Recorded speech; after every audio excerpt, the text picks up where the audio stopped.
உங்கள் ஸ்பெஷல் சுட்ட கத்திரிக்காய் தொக்கு பார்த்துடலாமா? அதுக்கு 3 பெரிய கத்திரிக்காய் எடுத்துக்கோங்க. அது நல்லா தீயில வாட்டிக்கோங்க. மேலே இருக்க தோல் நல்லா கருகணும். அந்த ஃப்ளேவர் தான் இந்த தொக்குக்கு சூப்பராக இருக்கும். கத்திரிக்காய் ஆறுனதுக்கப்புறம் மேலே இருக்க தோலை பீல் ஆஃப் பண்ணி எடுத்துக்கோங்க. நல்லா கொஞ்சம் கொஞ்சமாக பொறுமையாக எடுங்க, வந்துடும். தோல் நல்லாவே வந்துடும்.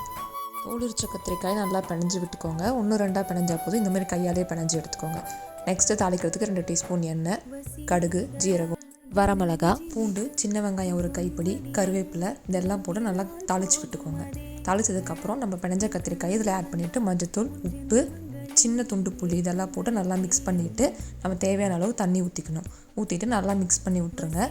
மிக்ஸ் பண்ணி மூடி வச்சுருங்க. இது நல்லா கொதித்து வந்துடும். இந்த மாதிரி நல்லா வெந்து வந்ததுக்கப்புறம் மத்து போட்டு நல்லா கடைஞ்சி எடுத்துக்கோங்க. நல்லா நைஸாக கடையணும். இந்த மாதிரி நல்லா கடைஞ்சி எடுத்திங்கன்னா சாஃப்டாக அந்த மாதிரி வந்துடும். வந்ததுக்கப்புறம் நீங்கள் எடுத்து சர்வ் பண்ணி சாப்பிட்லாம்.